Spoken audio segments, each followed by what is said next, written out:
11월 셋째 일요일 오늘 강의를 듣기 위해서 원근 각지에서 오신 우리 불자님들 반갑습니다. 사람이 살아가는데 음식만으로 살아갈 수 있는 건 아니지요. 음식은 몸을 유지하는 데는 도움이 되지만은 정신은 무엇으로 우리가 양식을 삼을 수가 있을까요? 만일 음식만으로 살아갈 수 있고 그게 전부라고 한다면은 그것은 짐승도 그렇게 하고 있습니다.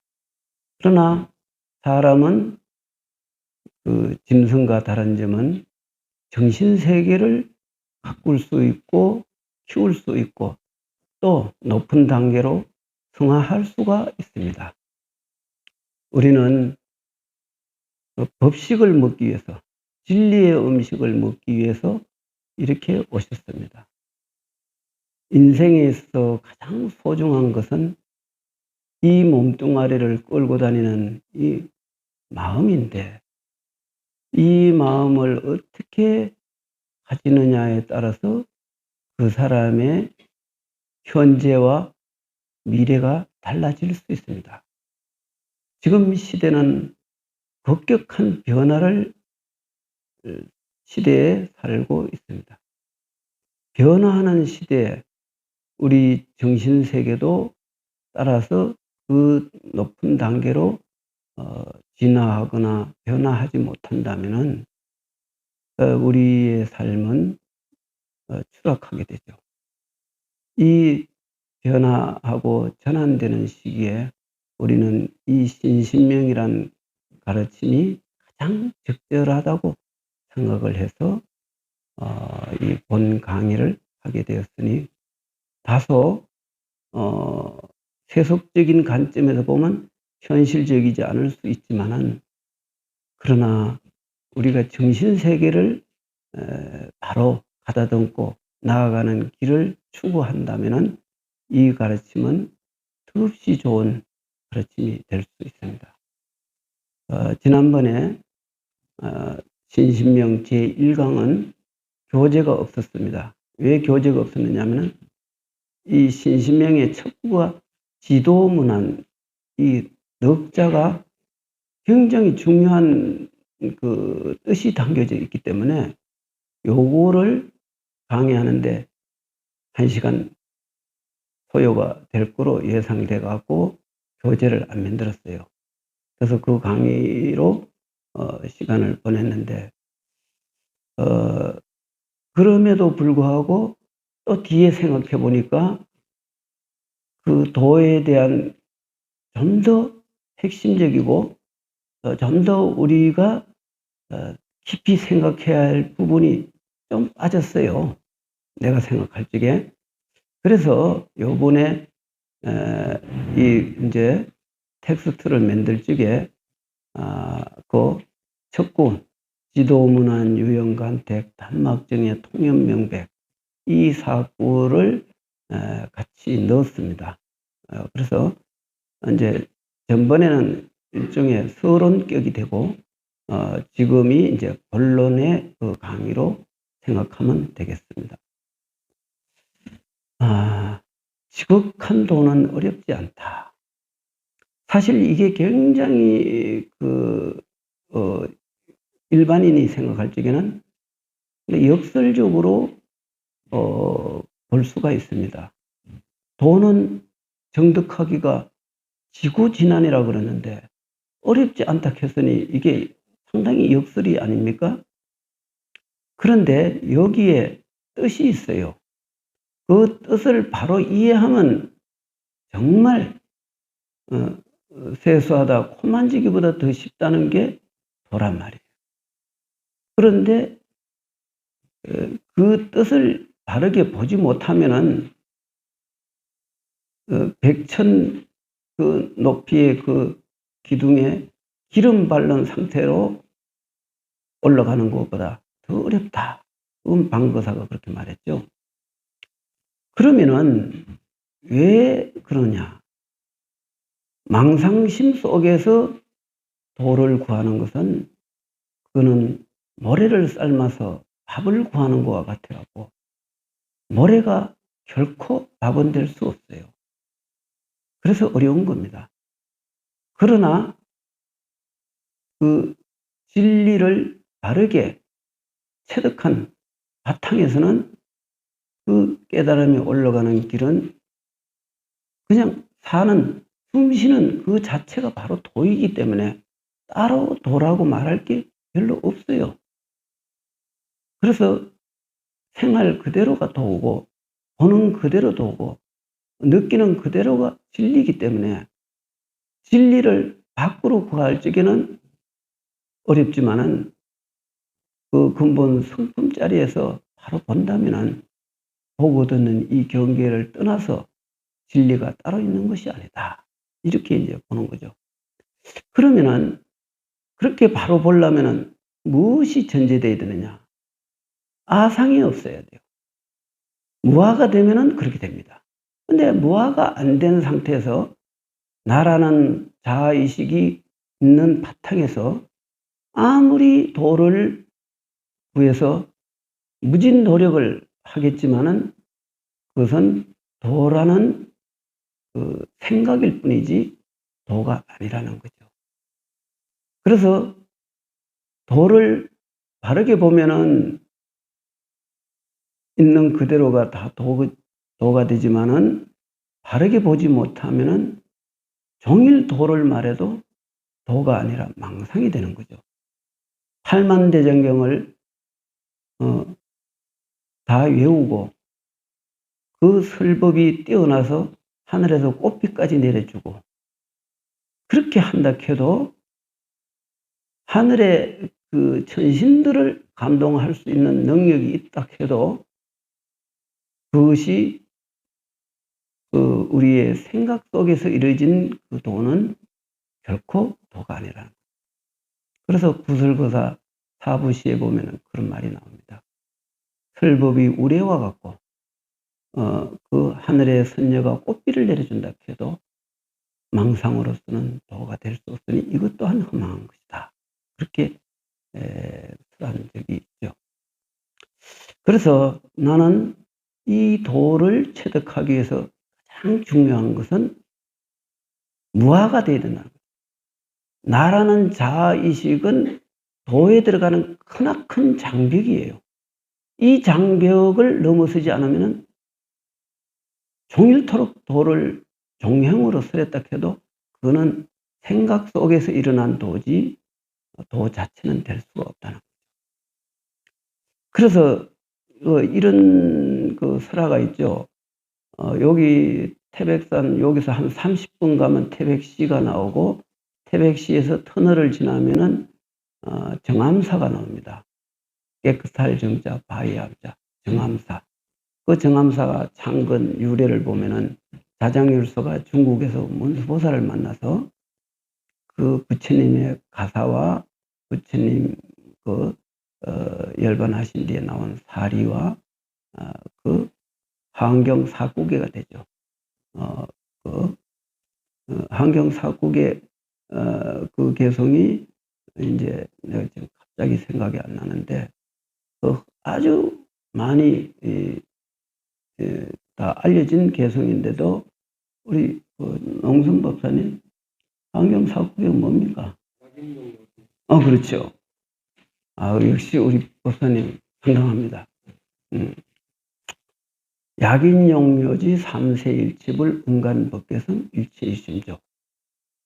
이 개성이 부처님이 법으로 표현을 했어요.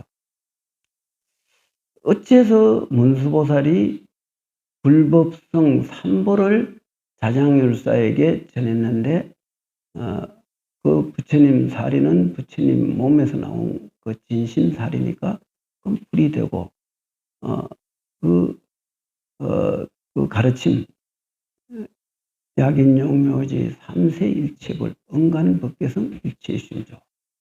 내가 일체일심조를 참 너무 좋아합니다. 그래서 일체일심조라는 그 글을 한문으로 이렇게 써서 간혹 인연 있는 신도한테 주기도 했는데 모든 게 다 마음이 짓는 바다. 이게 핵심입니다. 원효대사가 이 개성에서 의심을 품고 중국에 유학하러 갔다가 그 해골바가짐을 먹고 깨달음을 얻었지 않습니까? 그 뒤로는 원효대사의 설법은 더욱더 종지에 투철했기 때문에 신라에 그 수많은 고성들이 있어도 원효대사의 그 지혜와 변제와 학식을 넘어설 수가 없었던 거죠. 그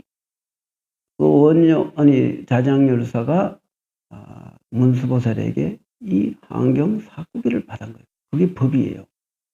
그리고 부처님으로부터 가사를 받았지 않습니까? 지금 통도사에 부처님 가사가 아직 전해지고 있습니다.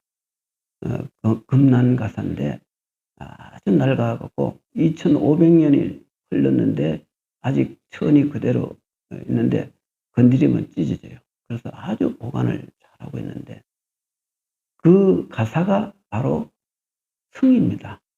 불법성 삼보를 이렇게 부처님이 친히 수하셨던 가사를 그 문수보살이 석가모니 부처님이 열반에 드시기 전에 하시기를, 내가 열반에 든 뒤에 500년 아니 1000년 후에 동방의 작은 나라에서 500생 청정비구가 500생 동안 계율을 잘 지킨 청정비구가 내 법을 구하러 올 테니 그 법을 구하러는 그 비구에게 나의 가사와 사리와 그 법을 전하거라. 이렇게 했단 말이에요. 문수보살이 부처님의 어명을 받고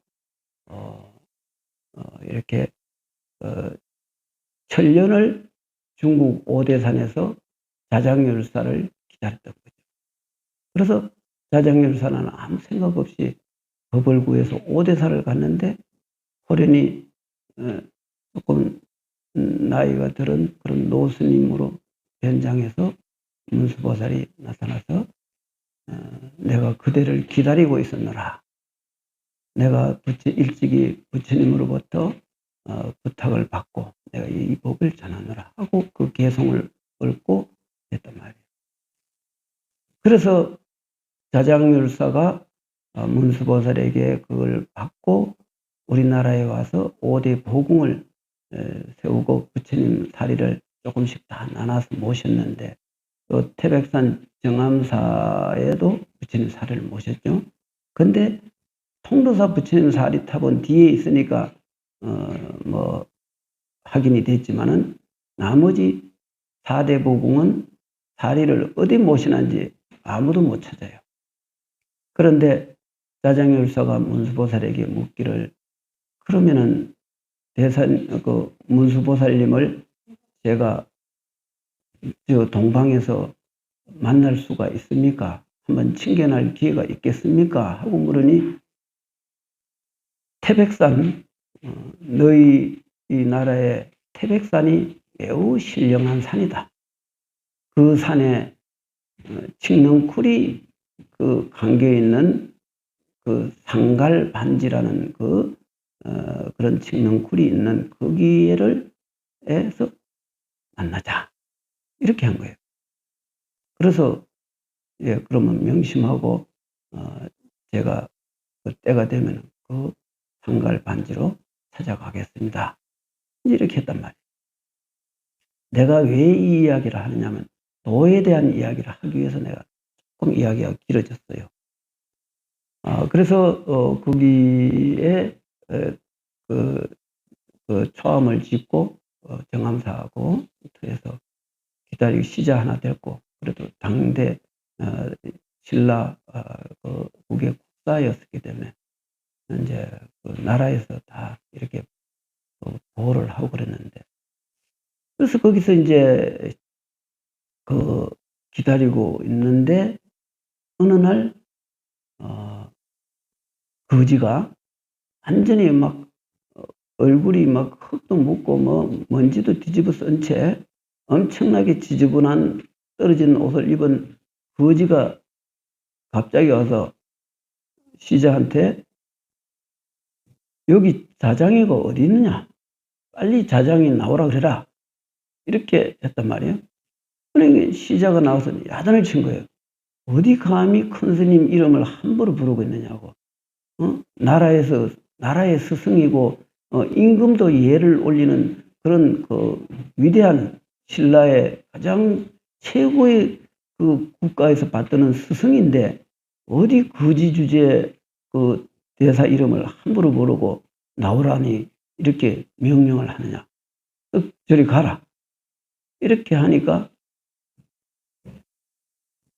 니는 그 알 바 없고 네 스승한테 가서 그냥 말만 전해라. 이거는 네가 관여할 부분이 아니다. 이렇게 한 거예요. 그래서 이제 묻고 좀 뭔가 특이하니까 그래서 이제 스승한테 가서 큰 스님 지금 밖에 웬 그 남루한 옷을 입은 그리고 막 얼굴에 흙도 묻었고 막 되게 지저분하게 생겼는 사람이 큰 스님 이름을 막 부르고 마치 시자 부르듯이 막 나오라고 하는데 이걸 어떻게 해야 되겠습니까?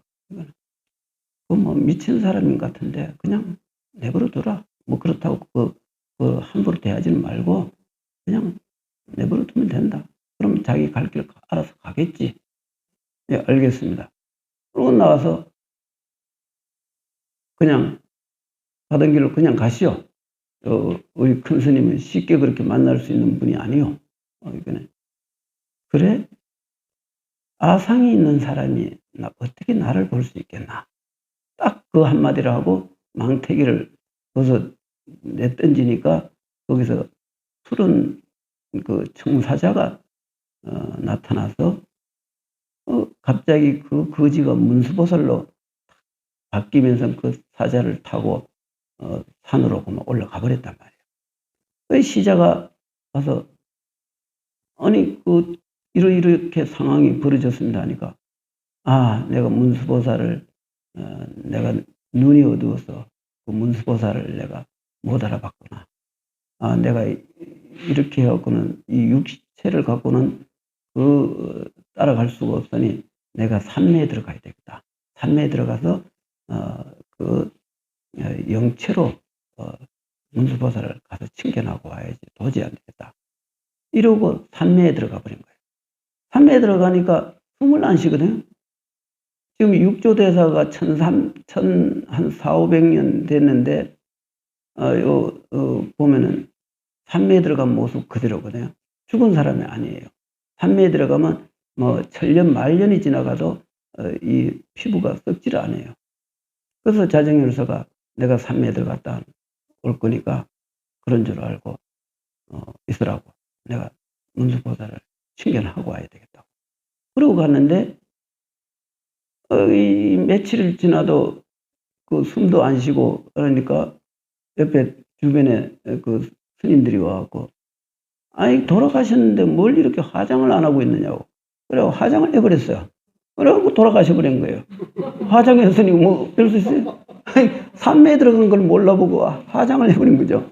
그래서 뭐 어떻게 그냥 뭐 가버렸는데 여기서 우리가 중요한 거는 그 자장열사가 산매까지 들어갈 정도 도리기면은 그거는 대단한 거예요. 벌써 초월적인 그 힘을, 지혜를 다 갖고 있는데도 문수보살의 지혜를 어떻게 당해내겠어요. 그런데 문수보살이 아상이 있는 자는 나를 볼 수가 없다. 이 한마디. 바로 아상이 있는 자가 어떻게 도를 알겠어요. 도를 모르는 거예요. 그래서 우리가 지극한 도는 아상이 끊어진 자가 보는 것이지 아상이 있고 아상, 인상, 중생상, 수자상을 가지고 도는 분별해봐야 그건 망상이지 도가 아니다. 그러나 우리가 도에 대한 바른 이해라도 한다면은 잘못된 길은 안 가요. 최소한대로. 예를 들어 우리가 공부하다가 옆길로 새는 경우 있지 않습니까? 그렇게 잘못 가지는 않는다 이거죠. 그래서 바른 이해라도 할 필요가 있다. 그런 차원에서 이 도를 우리가 이해해야 된다. 그런 거죠. 전번에는 세간의 도와 출세간의 도를 구별해서 내가 말씀을 드렸어요. 그거는 두 번 다시 할 필요는 없고. 그래서 지극한 도는 어려움이 없다. 유형간택이라. 분별심이 도를 가로막고 있다는 거죠. 정의하지 않으면, 좋아하고 미워하지 않는다면 그대로 있는 그대로가 다 도가 되는데 따로 도를 말해 뭘 할 게 있느냐, 이런 뜻이죠. 호리유차라. 트럭 호자에다가 다스릴 리자. 이거 여기서 리는 그 숫자에게 붙는 가나의 뭐 조사격이에요. 그래서 이거를 해석할 필요는 없고 그냥 트럭만큼 만큼 이런 거는 조사지 않습니까? 그러니까 트럭만큼이라도 차이가 그 오차가 일어난다면은 천지형격이라 하늘과 땅만큼 사이가 벌어질 것이다 그랬어요. 이것은 한 생각 차이로 도를 볼 수가 있고 한 생각 어긋났을 적에 중생이 되니 중생과 부처의 차이는 일념의 차이라는 거죠. 그러니 호리유차 천지형격이 아닙니까? 욕덕 현정 그런 막존수녀가라. 도를 눈앞에 현재 눈앞에 나타나게 하고자 한다면 막존순역이라 순역을 두지 마라. 다른가 것처럼 순은 순리적으로 그 순행 방향이고 역은 거스리는 방향이니까 역방향을 말하겠죠. 우리가 인생에 살아가는데 순역은 언제나 존재하지 않습니까? 그런데 순역을 두지 마라 그랬어요. 이거는 뭘 말하느냐? 진리는 원흉부회하거늘 원흉부회한 진리를 그런 차별된 경계심을 가지고는 도에 들어갈 수 없다는 뜻이죠. 그래서 그 원흉 하은경이 이사무예가 나와요. 이치와 현실이 둘이 아니다 그랬거든. 바로 이게 순역은 세상 이치에 있는 건데 여기서는 세상의 그 옳고 그르고 따르고 따르지 않음 뭐 이런 등등의 차별심을 가지고는 안 된다. 뭐 그런 뜻이죠. 이순상정이 시신병이니 불식현재하고 도로염정이라. 어기고 따름이 서로가 다투는 것은 이것을 마음의 병이라고 한다. 마음의 병이 들었을 적에 어기는 것이 있고 따르는 것이 있고 내하고 가까운 게 있고 먼 것이 있고 이런 온갖 차별은 다 있다 이거죠. 그런데 어떻게 그 차별된 현상 경계를 넘어서지 못한 상태에서 무차별의 진리 세계를 이해할 수 있겠어요. 그러니 현상 세계에 대한 좁은 견해를 가지고 진리는 파악할 수가 없다. 이렇게 보는 거죠. 불식현재하고 도로염정이라 그 깊은 뜻을 알지 못하고 생각만 고요히 하는 게 도라고 생각하고 마음을 억지로 가만히 정지하지만 그 분별심이 안에서부터 끊임없이 일어나는 게 그게 되겠느냐 이거. 그러니까 그때는 수고를 하고 있다 이런 뜻이죠. 원동태화야 무흠무효언을 양유치사야 소유불려라. 둥글기는 흑운과 같은데 거기 흑운과 같은 흑웅이 거기에 모자람이 있고 넘쳐나는 게 어디 있어요. 흑웅은 시간과 공간을 초월한 그 자리거든요. 우리의 성품과 흑공을 둘로 나누질 수가 없어요. 그런데 원각경에 보면 이런 말이 나와요.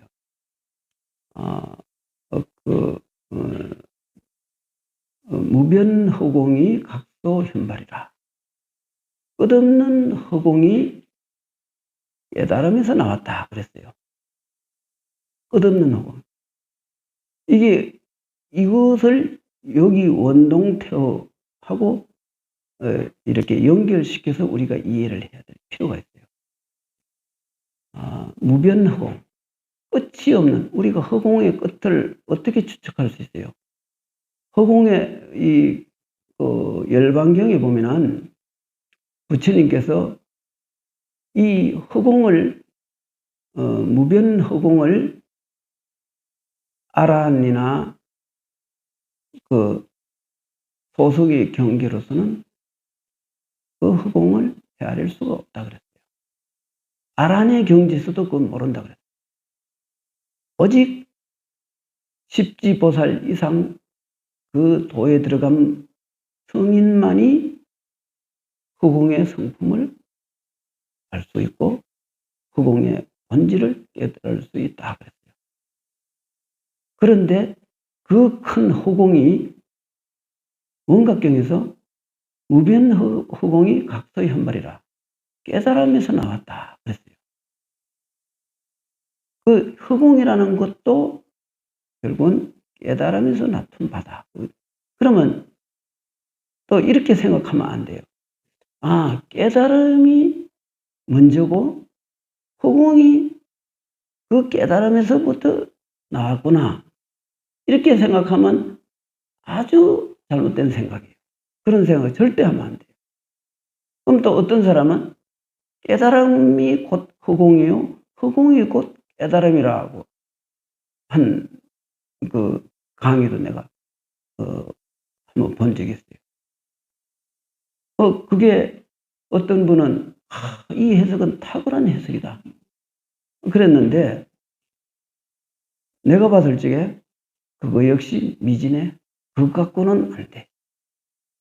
깨달음과 허공이 둘이 아니라 하는 것은 우리 경전에서 유마경만 봐도 많이 나오잖아요. 선과 악이 둘이 아니고 가고옴이 둘이 아니고 불이법문이 그 유마거사의 그 불이법문 대단하지 않습니까? 그거를 돌이켜보면 똑같은 말이에요. 뭐 그 색다른 말이 아니에요. 그런데 나는 여기서 이렇게 말하고 싶어요. 깨달음이니 허공이니 벌써 말을 뱉었다 하면은 그 어느 도단의 길을 파악하는데 한참 못 미쳐. 그래서 깨달음이 곧 허공이고 허공이 곧 깨달음이다 하면은 그건 벌써 늦었어. 어느 도단 심행처멸의 경계를 어떻게 그렇게 경에서 유마경에서 그렇게 말한 거는 불이법문은 그거는 그렇게 할 수밖에 없어요. 중생들 경계에 맞춰야 되니. 그러나 궁극의 도를 말한다면은 그것도 틀린 말은 아니에요. 틀린 말은 아닌데 그거를 궁극의 도라고 표현하면 안 맞아. 그래서 나는 그것을 어느 이전짜리로 봐야 된다. 허공이라는 말을 벌써 토해내면은 틀렸어. 10만 8천리라 멀어진 거예요. 이 뜻이 너무나 심오하기 때문에 그 이상은 내가 말 안 해요. 왜? 그거는 여기 계신 분들이 깨달으면은 내 말을 인정할 거예요. 깨닫기 전에는 인정 못 해요. 됐죠? 그 정도만 알고 있으면 돼요. 양유치사야 소위불려라. 취하고 버리는 마음 때문에 한결같지를 못하다 그랬어요. 요 해석은 이제 이렇게 하는데 그 한문이 주는 그 여러 가지 의미와 그 뉘앙스는 조금 우리가 생각할 적에 참 조금 이 한글로 이렇게 표현한 것보다 조금 더 광범위하게 생각해 볼 수 있는 부분이 있는데 그런 걸 다 이해하기는 어렵지만은 그냥 뭐 이렇게 해석을 할 수가 있습니다. 취하고 버리는 마음, 좋은 걸 취하려고 하고 싫은 건 버리려고 하지 않습니까? 그러면 좋아하고 싫어하는 마음 때문에 한결같은 그 도의 그 무심의 경지에 들어갈 수 없다. 이렇게 보면 되겠죠. 막축유연하고 물주공연하라. 그 세속적인 인연, 유연, 인연이 있다는 것 뜻인데 그 세속적인 인연을 막축, 따라가지 말라. 추구하지 말라. 뭐 이런 뜻이죠. 물주공연. 그렇다고 공인이라 하는 것은 그 공이라는 그 견해, 그러니까 유가 있으니까 그러면 유의 반대인 공이 있겠구나. 이렇게 이해하는 게 굉장히 많습니다. 이게 공부한 사람의 가장 함정이에요. 요런 걸 바로 봐야 돼. 이거는 진짜 어려운 말이에요. 이게 유무를 여기서는 유무에 걸리지 말라는 뜻인데 어떤 큰 스님, 내가 우리 말하면 다 알아들을 그런 큰 스님이 있어요. 그 스님 그 법어집을 봤더니 이런 말이 있더라고요. 반야식의 공을 설명하면서 모든 것이 다 허상이다. 이 존재하는 게 일체가 다 허상이니 이게 공이 아니겠느냐 했어요. 그거 맞는 말입니까? 아마 당연히 그거 맞는 말이 아닌가 이렇게 생각하겠죠? 다 그럴 겁니다. 그런데 그렇게 보면 공견에 빠진 거예요. 그거는 공이 아니에요. 그리고 또 어느 큰 스님은 모든 물질을 분해를 하면은 미립자가 되고, 그거는 아마 그 물리학적인 차원에서 본 것 같은데, 미립자가 되고 미립자를 더 분해하면은 에너지가 되고, 에너지는 물체가 없어지는 거죠. 그냥 에너지는 기운이니까. 이 지구가 생겨난 게 물체가 생긴가요? 아니에요. 여기 에너지가 모여서 이 지구가 생기고 수많은 별과 태양까지도 우주 공간에 많은 그 에너지를 자꾸 받아들여 갖고 그것을 소멸을 하면서 그 불덩어리가 되고, 불덩어리가 한정 있는 자료가 저렇게 몇십억 년을 어떻게 탈 수 있어요? 다 없어져야죠. 우주 공간에 있는 에너지를 그 양식 삼아서 끊임없이 그 빛을 발하는 거거든요. 그러니 과학자들은 이 에너지가 우주와 만물이 존재하는 근원이고 원리다. 아마 과학자들은 여기까지는 알 거예요. 근데 그 이전까지는 몰라요. 왜 모르느냐? 그 이전은 바로 중생의 그 업식이라는 경계가 있거든요. 에너지 이전이 뭐냐? 업식이에요. 업식에 의해서 이 현상계는 만들어지는 거예요. 그러면 업식이 뭐냐? 업식이 무명이에요. 그래서 무명, 행식, 명세, 유기, 촉수, 생로병사 이렇게 쭉 벌어지지 않습니까? 그러면은 이렇게 생로병사와 그 여러 가지 그 현상들이 결국은 한 생각에서 일어나는 것이다. 그 모든 생각들이 모이면은 공업력으로 바뀌어요. 한꺼번에 그 에너지가 기운이 연결되는 거죠. 공업력. 그 공업력이 좋고 나쁜 현상을 만들어내고 있는 거죠. 거기에 인연 있는 중생이 태어나면은 그게 인류가 그 지구라는 그 적당한 환경에서 그 시기 거기에 태어나니까 만물이 거기에 다 생겨나는 거죠. 그런데 공은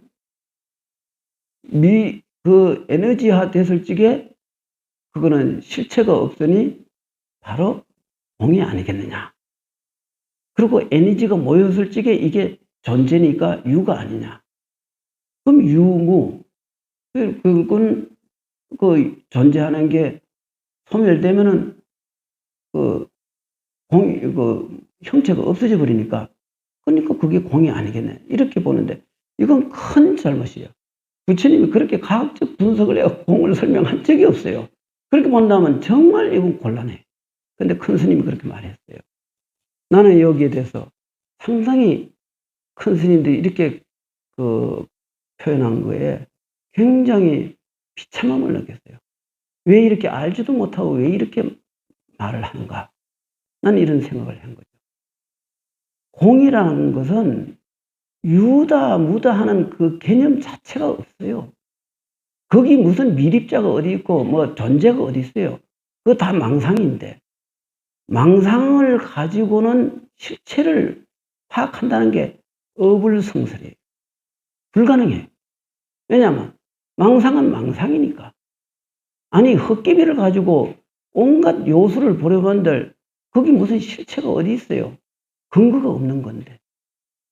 그렇기 때문에 우리가 진리를 보려면은 유다 무다 하는 그 개념적 그 견해가 소멸돼야 돼. 아니면 그걸 초월해야 돼. 그거를 초월하지 못하고 공을 설명한다? 그거는 가당하지 않죠. 이거를 알아야 돼요. 그래서 막축유연하고 물주공연하라. 공이라는 견해에도 머물지 말라 그랬어요. 공이라는 견해에 머물면 공이 아니에요. 공이 곧 유가 돼버려요. 공이라고 말하는데 그게 바로 유예요. 있다 없다는 건 아무 의미가 없어요. 있다고 할 적이 있고 없다고 하면 없는 거예요. 있다 없다는 건 전부 중생의 견해 소속이지 진리는 전혀 그런 거하고 관계가 없어요. 그렇기 때문에 허경영이 그 강의를 할 적에 내가 참 웃기는 강의를 내가 잠깐 어떻게 뭐 유튜브를 틀었는데 뭐 반야신경 어쩌고 저쩌고 뭐 하는 게 탁 나오길래 이 사람이 반야신경을 강의해? 도대체 보니까 컵에 물이 있으면 이게 유가 있으니까 물이 있으니까 이걸 쏟아버리면 텅 비었지 않느냐. 여기 공이 아니겠느냐. 완전히 진짜 웃기는 거예요. 그거는 3살 먹은 아도 다 아는 이야기인데 그렇게 반야신경을 이해하면 어떻게 돼요? 이렇게 그 상식적이고 그 유의법에 물든 그 견해로서 공을 말하는 것은 대단히 어리석은 사람이고 그 진리를 훼손한 가부를 받아요. 절대 그렇게 알지도 못하고 그렇게 아는 척하는 거 대단히 잘못된 겁니다. 우리 불자들은 그렇게 말하지 말고 차라리 우리가 착하게 살아야 복을 받고 나쁜 짓 하면 죄를 받습니다. 그러니 괴로움을 싫어하거들랑 복을 지으세요. 그런 어려운 사람 좀 도와주고 착한 일을 많이 하시면 복을 받습니다. 이런 말은 복을 받아요. 왜냐면 좋은 말 했으니까. 그런데 알지도 못하는 공을 말하고 도가 어떠고 저떠고 어떤 선원장은 그러대. 달마가 말한 불린 문자를 갖다가 문자에 집착하지 말라는 뜻입니다. 아니 문자를 세우지 말라는 게 어떻게 문자에 집착하지 말라는 그런 뜻이 되겠어요. 아니 그런 말이 과연 달마의 뜻이겠느냐. 불린 문자를 이해하려면 문자 이전을 보라는 뜻이에요. 언어와 문자는 같은 뜻이에요. 말을 기록한 게 문자고 문자를 말하는 게 언어거든요. 언어와 문자는 같은 뜻이에요. 그럼 문자를 세우지 말라. 바로 네가 뭐 있다 없다 하는 온갖 그 분별망상 견해를 일으키기 이전도를 봐라. 그 자리는 사념처가 끊어졌다. 그래서 언어 또한 심행첨멸이라고 그랬어요. 마음으로 헤아릴 길이 없다 그랬어요. 그게 바로 언어 이전을 말하는 거고 불린 문자의 뜻은 언어 이전을 바로 보지 언어 이후를 갖고 말하지 마라. 그거는 삿된 경계다. 중생심이다. 이렇게 봐야 달마의 뜻이 되지 무슨 문자에 집착을. 그럼 문자에 집착하지 않은 사람이 이 세상에 어디 있어요? 다 문자에 집착했지. 문자를 초월하면 그건 도인인데. 그래서 이렇게 그 도를 모르면서 함부로 말하는 그런 사람들은 그거는 좀 부처님 법을 훼손하는 가부를 받는 거예요. 그래서 우리는 자기 분에 맞는 말을 해야 된다. 이런 거죠. 그래서 막축유연하고 물주공연하라. 일종평해하면 민연자진하리라. 일종평해. 바로 유와 무의 유무를 중도라고 할 적에 사람들은 또 착각하는 부분이 있어요. 아, 유도 아니고 무도 아니니까 그러면 비유, 비무고 그 중간이네. 이렇게 하는 게 중도, 그건 중도가 아니에요. 중도라고 하는 것은 뭐를 말하냐면 간단하게 우리가 이해할 수 있어요. 유도 초월하고 불사선 불사악이라 그랬죠. 그 육조대사가 그렇게 말해요. 선도 생각하지 말고 악도 생각하지 말라 그랬어요. 그거는 왜 그러냐? 진리에 들어가려면 선악이라는 개념적 견해를 가지고는 진리에 들어갈 수 없거든요. 우리 불자들이 중도를 바로 이해하려면 어디에도 치우침이 없어야 되는데 치우침이 없기 위해서는 선을 초월해야 되고 악을 초월해야 돼요. 왜? 왜 초월해야 될까요? 선악이 없기 때문에. 선악은 중생이 보는 견해지 도에는 선도 없고 악도 없어요. 그렇기 때문에 선을 초월한 그 견해, 악을 초월한 견해, 그것이 중도입니다. 중도는 어려운 게 아니에요. 선악을 초월한 자리에 행동은 전부 그 사람이 밥 먹고 사람들하고 이야기하고 떠들고 놀고 뭐 심지어 TV 보고 뭐 스포츠 경기 보고 뭐 이래도 다 그게 중도예요. 중도 아닌 게 어디 있어요. 도인의 경계는 일체가 다 중도입니다. 그런데 초월하지 못한 사람은 중도를 말해도 그건 종일 중도를 말해도 그거는 중도가 아니라 선악이 치우친 그 낮은 세간적인 견해일 뿐이에요. 그러니 여기서 그랬잖아요. 일종평해라. 한 가지로 그 평등한 마음을 품으라 그랬거든요. 한 가지로 평등한 마음이라는 것은 바로 한결같이 이제 나아가라는 뜻인데 중도적 정견을 가지고 산다면 민연자진이라 모든 게 다 소멸되고 없어질 것이다 그랬어요. 자, 그러면은 이제 여기서 우리가 중도야말로 그 지도문안에 의한 그 도를 중도적인 견해로서 이해를 하면은 그건 온당한 견해예요. 도는 중도다 이렇게 보면 되죠. 그리고 우리가 흔히 일상적인 그 생활의 도, 요거는 세간적인 도라고 이해하시면 돼요. 세간적인 도를 무시하면 안 돼요. 그러면 우리가 세간을 살아가는데 큰 혼란이 생기고 고통이 따라와요. 그래서 육체가 있는 사람은 세간의 법도를 다 따라야 돼요. 그것이 하나의, 그래서 심지어 소크라테스는 그랬잖아요. 비록 악법이지만 그러나 정한 법은 지켜야 된다. 왜냐? 안 지키면 감옥에 가서 고통을 받으니까. 그 도인이 그 감옥에 가서 악법을 부정하고 뭐 박정희 시대에 그 유신을 반대했다가 감옥 간 사람 많잖아요. 예를 들어 내가만 이렇게 법문하다가 유신은 도가 아닙니다. 이거는 아주 그 정치인들의 아주 이기적이고 장기 집권을 위한 아주 사악한 그 법입니다 하고 떠벌리면은 그때 당시 뭐 보안대에 끌려가 뭐 지도새도 모르겠다 사라지는데 그렇게 말해갖고 얻는 게 뭐가 있어요? 안 되죠. 그러면 악법도 그 위정자들이 헌법기관에서 그렇게 인정해버리면 그건 법이에요. 세상에서 악법이 어디 있고 선법이 어디 있어요? 중생들이 다 하는 게 다 그 선악 그 추에서 크게 벗어나는 거 없기 때문에 그냥 정한 법을 지켜야 된다는 거죠. 그걸 지키지 않으면 현실적으로 고통을 받아요. 그래서 우리가 살아갈 적에 세상에 그 완벽한 건 없거든요. 이 세상이란 거는 그 비리와 부조리와 모순과 허물이 가득 차 있어요. 그거를 부정하고 비판하면은 종일토록 남을 부정적인 견해만 가져요. 부정적인 면만 보고 어떻게 우리가 행복할 수 있어요? 긍정적인 면도 많아 있거든요. 부정적인 면은 그 사람이 좀 좁은 속에 잘못 그리 보는 것 같다. 내가 봤을 때 이런 게 옳은 법이다. 옳고 세상법에서는 이게 유용한 것이다. 생각되면 그건 긍정적으로 보는 거예요. 긍정적으로 우리는 현실은 살아가야 돼요. 그래야 고통이 좀 줄어들어요. 옳고 그런 거는 그 별로 그 절대적이지는 않아요. 시대에 따라서, 상황에 따라서, 그 사람의 그 어떤 사고, 보는 관점에 따라서 다 변화가 있는 거예요. 그래서 우리는 이 중도적인 견해는 바로 선과 악을 초월한 절대의 경계.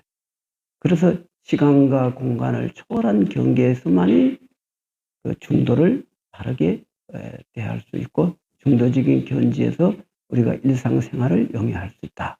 이렇게 보는 거죠.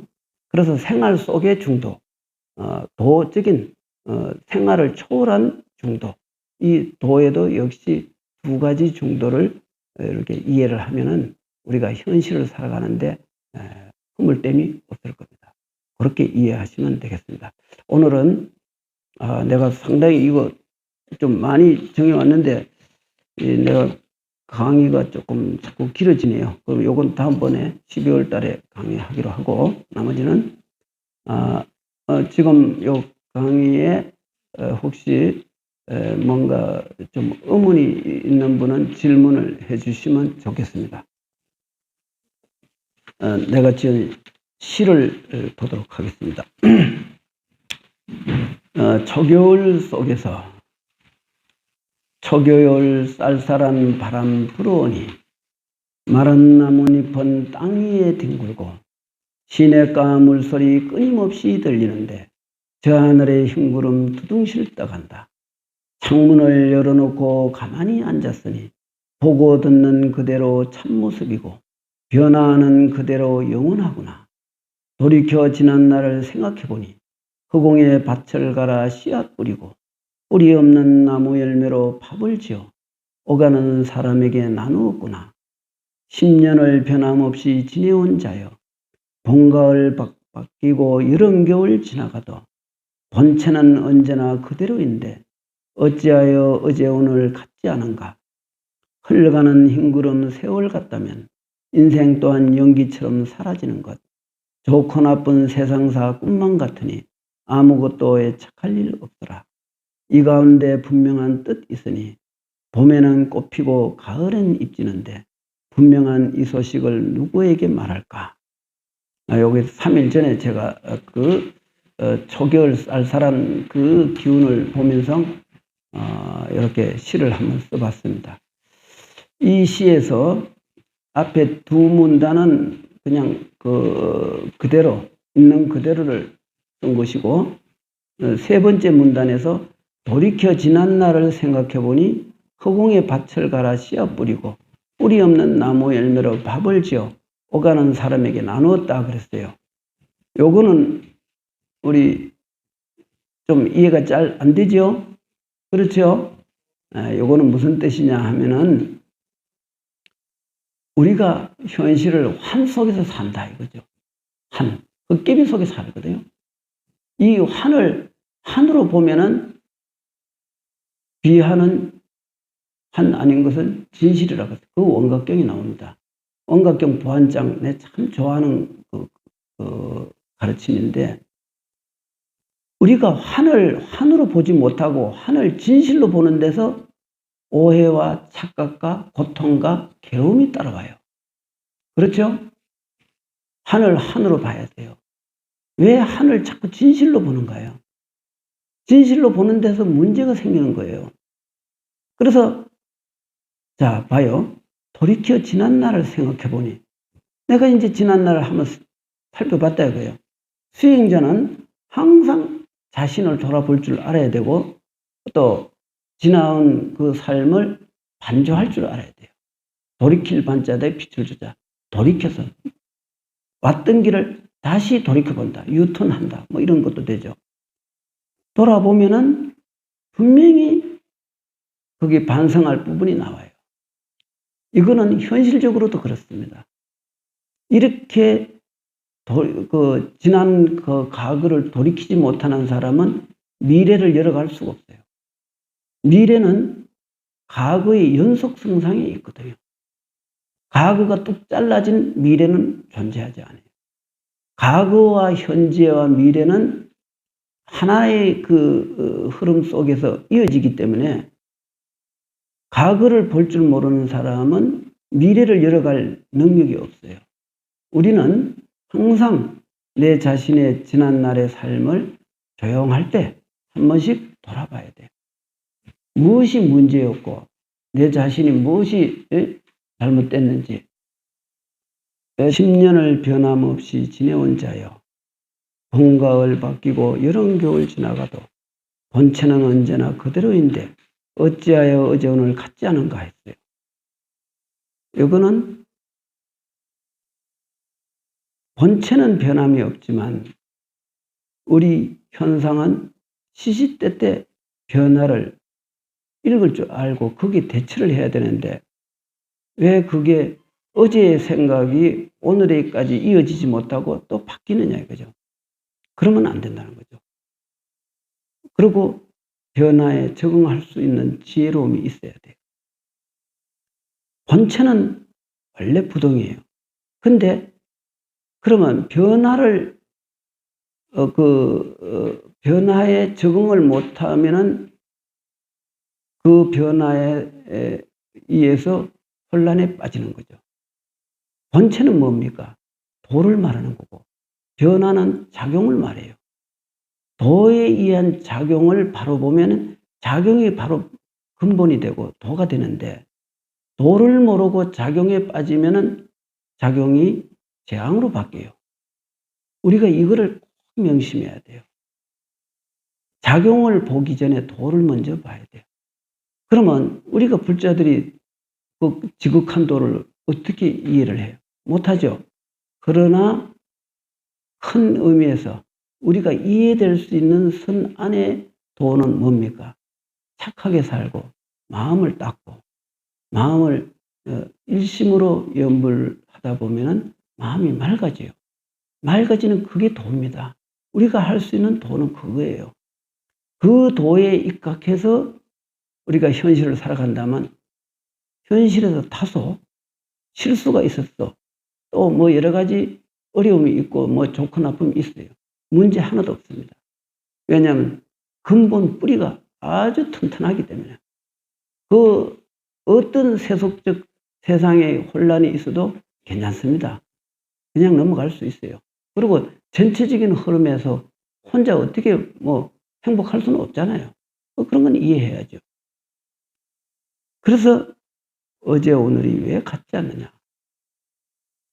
어제 오늘이 같다는 것은 바로 흔들리지 않는 삶을 말하는 거예요.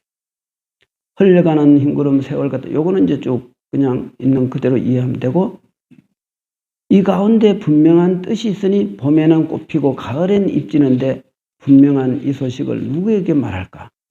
아마 여기 계시는 분들 아니 봄에는 꽃피고 가을에 잎지는 건 우리 다 아는데 무슨 소식이 있다고 또 뭐 이 소식이 뭐 별거 있어요? 이렇게 아마 생각할 거예요. 스님이 시를 뭐 이렇게 별볼 없는 시를 왜 이렇게 썼지? 이제 이렇게 생각할 수 있어요. 그죠? 뭐 말대로 보면 뭐 별거 아니잖아요. 그런데 요거를 무심의 눈으로 보면 또 달라져요. 요 유심으로 눈으로 보면은 그냥 현상 경계로 빠지는 거예요. 아, 단풍이들은 참 아름답구만. 저걸 사진이라도 담아서 영원히 봐야지. 아마 이런 생각하겠죠. 내가 여기서 이 소식, 분명한 이 소식은 바로 있는 그대로 현상을 아무 가감 없이 나의 그 어떤 그 자연에 대한 개념, 또 좋고 나쁜 그 개념, 이 모든 그 아인 사상의 그 개념에 빠지지 않고 있는 그대로 보는 마음을 말해요. 그것을 산은 산이요, 물은 물이다. 이렇게 표현을 한 거예요. 그 도리를 어떻게 내가 누구한테 말할 수 있겠느냐 이거예요. 여기 계신 분들이 내가 이렇게 말한 소식을 이렇게 이해하면은 내 말을 다 알아들은 것이 되는 거예요. 알았죠? 자, 그러면 요쯤 하고, 자, 전무라면서 내가 시를 좀 참 좋아하지 않습니까? 왜 내가 시를 좋아하느냐면은 나는 소설이나 뭐 이렇게 잡다한 산문을 별로 안 좋아해요. 왜냐하면 신경을 많이 써야 되고 피곤해. 난 단순한 걸 참 좋아하거든요. 복잡한 걸 나 별로 안 좋아해요. 소설적인 인생을 살지 말고 시적인 인생을 살아라 하는 말이 있죠. 좀 여러분들도 단순 명료하게 살아요. 왜 복잡하고 골치 아픈 인생을 살려고 그래요? 드라마 보면은 온통 골치 아픈 내용만 나오죠? 그 드라마 골치 아픈 내용 안 나오면 그 인기가 없어. 그건 바로 종영돼 버리죠. 그죠? 그런데 드라마 같이 소설 같은 인생을 살면 안 돼요. 사람은 현실을 아주 단순하게 딱하게 살면은 도둑놈이 사기꾼이 나를 못 쓰게 해요. 그런데 머리를 굴리고 복잡하게 살면 사기꾼한테, 사기꾼은 그보다 더 수법이 더 아주 정밀하거든. 평민이 그 사기꾼을 능가하기는 어려워요.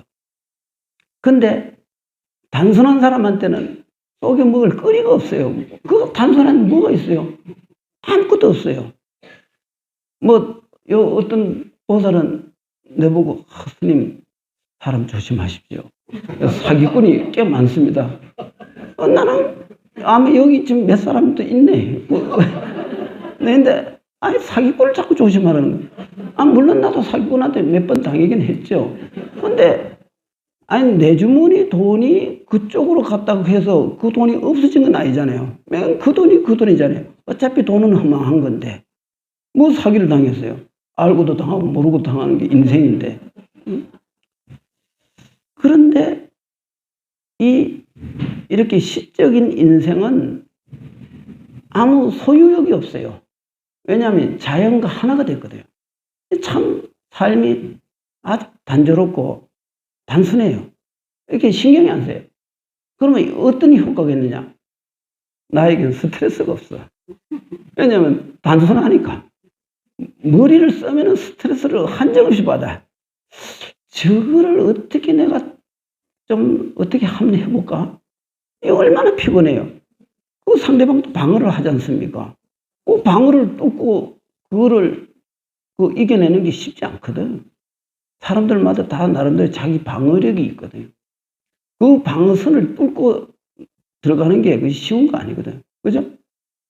그런데 확 사방이 열려 있어요.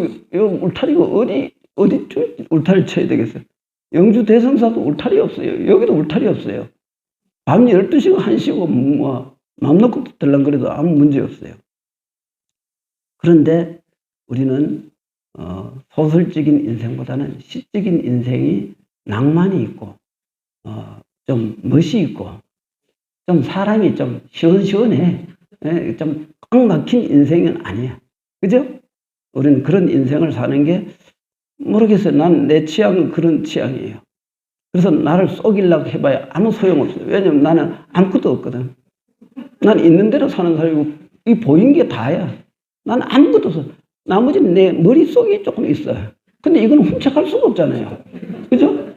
또 훔쳐가면 더 좋죠. 왜냐면 내 머릿속에 있는 건 상당히 좋은 거고 유용한 것들만 있으니 이거를 여러 사람이 공유하면 좋죠. 근데 그러기 위해서 내가 이렇게 하는데 여기서 내 강의에 도둑질을 하려고 온 사람이 있다면 마음대로 훔쳐가요. 나 그거 환영합니다.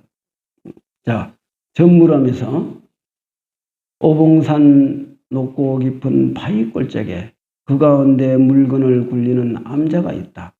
내 여기 깃들어 머물고자 하니 가만히 미소 지을 뿐 말이 없네. 이빨 빠진 바리와 다리 부러진 소태, 죽을 끓여 먹기도 하고 차를 마신다. 게을러 마당 쓸지도 풀 베지도 않아. 마당가 풀은 4키를 넘어섰네. 몇 시가 된지도 모른 채 일어나며 해지기 전에 잠들기도 하지. 머리도 깎지 않고 경전도 보지 않고 자산도 하지 않고 예불도 하지 않네. 사람이 지나다 무슨 종파냐 묻는다면 1, 2, 3, 4, 5, 6, 7. 이 밖에 아무 말을 않고 있으면 우리 사는 집안 욕될 일이 없으리. 그대는 아는가 오봉산 산색은 저녁 때면 빛나고 골짜기의 물소리 새벽이면 더욱 크다. 저녁 아침 보고 듣는 빛과 소리여 어디서 이러한 노래 들을 수 있으랴. 새벽에 먼 산에 뜬 달 산창가에 이르는데 소나무 바람 불어오니 배기 위가 맑구나. 부기는 수고롭고 빈궁은 고되지만 숲속의 이 재미를 무엇이라 말할까. 나는 이 시를 내가 큰맘 카페에다 올리고 그 밑에 약간의 해설도 좀 붙인 적이 있어요. 아마 큰맘 카페에 들어가서 좀 보면 요 초기에 2000 내가 대성사 와서 얼마 안 돼서 내가 며칠에 한 번씩 시를 계속 올렸는데 옛 선사들 시를 올렸는데 거기서 내가 요 시가 참 좋아서 내가 오늘 이렇게 했는데 여기서 앞에는 그 단박하게 사는 모습을 이렇게 했고 머리도 깎지 않고 뭐 이런 등등이는 이거는 뭐냐면은 그 사는 그대로가 하나의 경전이고 노래 한 곡조 부르는 게 이게 바로 연불이고 예불인데 뭘 따로 해요? 사는 그대로가 다 진리인데 따로 뭘 해요? 도에 들어가지 못한 사람은 뭐 이것저것 좀 행법이 까다롭고 많이 많지만은 도에 들어간 사람은 하루 종일 잠자도 그 사람은 아주 도를 잘 닦는 사람이에요. 그러니 뭐 그렇다는 뜻이고 사람이 지나다 그럼 너는 이렇게 행동하는 네가 이건 조계종이냐 아니면 뭐 태고종이냐 이렇게 물을 수 있어요. 그런데 이 사람은 1, 2, 3, 4, 5, 6, 7 이거 참 멋지잖아요. 무슨 종파냐? 아, 내 종파? 1, 2, 3, 4, 5, 6, 7이지. 그럼 이게 뭐겠어요? 이거는 바로 1 다음에 2고 3, 4, 5, 6, 7이잖아요. 뭐 여기 순리적이지. 뭐 내가 뭐 별거 있어요? 나는 이대로 내가 흘러가는 대로 구름이 흘러가듯이 물이 흘러가듯이 내 마음 인연 따라 흘러가는 대로 산다. 이게 1, 2, 3, 4, 5, 6, 7이에요. 그 뜻이 그런 뜻입니다. 뭐 특별한 선적 의미도 없어요. 그냥 이렇게 이해하면 돼요. 그러니 이렇게 살면 욕될 일이 뭐가 있느냐 이거죠. 그죠? 그대는 아는가? 참 뭔가 좀 상당히 갑자기 좀 충격적인 한 방을 또 매기는 것 같죠? 근데 오봉산 산색은 저녁 때면 해가 석양에 질적에 그 비추는 석양의 햇빛은 상당히 빛나지 않습니까? 골짜기 물소리 새벽이면 더욱 크다. 새벽의 고요한 정적 속에서 이 계곡의 물소리 얼마나 크게 들려요. 내가 저기서 산맥으로서 새벽에 6시에 새벽에 들어가서 정전하다가 이제 6시 되면 도랑성 목탁을 치고 이제 연불 정건하면서 촛보땅을 해서 이렇게 내려오면 어떤 신도가 그래. 스님, 그 도랑석 하면 보통 일반적으로 뭐 법성계를 하든가, 환경 약천계를 하든가, 이런 거 하는데, 스님은 뭐 처음부터 끝까지 나무 아미타불이 도랑석으로 하는 거는 처음 봅니다. 그러더라고. 여기 신도들이. 아니, 이 우주와 그 인간의 본질을 드러낸 도리인 이 나무 아미타불 6자 속에 우주와 만법이 이치가 다 들어있는데 나는 그 좀 지엽적인 것보다 난 본질을 좀 좋아하기 때문에 나는 본질을 내가 이해하는 거지 나는 그 지엽에는 관심 없다.